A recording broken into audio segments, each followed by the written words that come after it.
اتحیات کا جب پس منظر بیان کیا جاتا ہے، اور یہ چیز سوشل میڈیا کے اوپر بہت زیادہ شیئر ہوتی رہتی ہے، بہت سارے لوگوں نے پوسٹیں بنائی ہوتی ہیں، اتحیات لکھی ہوتی ہیں، اور ایک مکالمے کا تذکرہ کیا جاتا ہے کہ حضور علیہ الصلوۃ والسلام جب معراج کی شب تشریف لے کر گئے تو حضور علیہ الصلوۃ والسلام نے فرمایا التحیات للہ والصلوات والطیبات، آگے سے اللہ تعالیٰ نے جواب میں فرمایا السلام علیک ایھا النبی ورحمۃ اللہ وبرکاتہ، اس پر پھر حضور علیہ الصلوۃ والسلام نے فرمایا السلام علینا وعلی عباد اللہ الصالحین، اور پھر اس پر حضرت جبریل نے فرمایا اشہد ان لا الہ الا اللہ، اور یہ سارا آگے یہ ایک مکالمے کا تذکرہ کیا جاتا ہے، اور نیچے لکھا ہوتا ہے بخاری اور مسلم۔ تو اس بارے میں ایک بات یہ یاد رکھنی چاہیے کہ یہ مکالمہ، یہ جو ذکر کیا جاتا ہے، یہ حدیث کی کسی کتاب میں موجود نہیں ہے، یہ واقعہ حدیث کی کسی ضعیف روایت میں بھی موجود نہیں ہے، یعنی نہ تو یہ صحیح حدیث ہے، ضعیف حدیث بھی نہیں ہے۔ البتہ اس کو بعض مفسرین نے ذکر کیا ہے،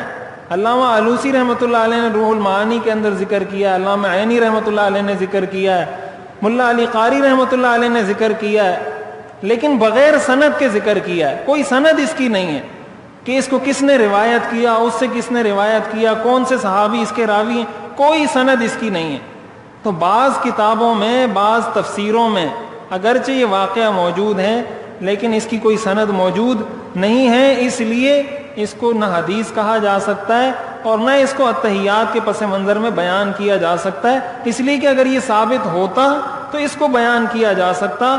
اور اسی لیے کہا جاتا ہے۔ اب جب یہ چیز سوشل میڈیا پہ شیئر ہوتی ہے، نیچے لکھا ہوتا ہے بخاری اور مسلم، اور ساتھ حدیث نمبر بھی لکھا ہوتا ہے، جھوٹا، غلط، جعلی،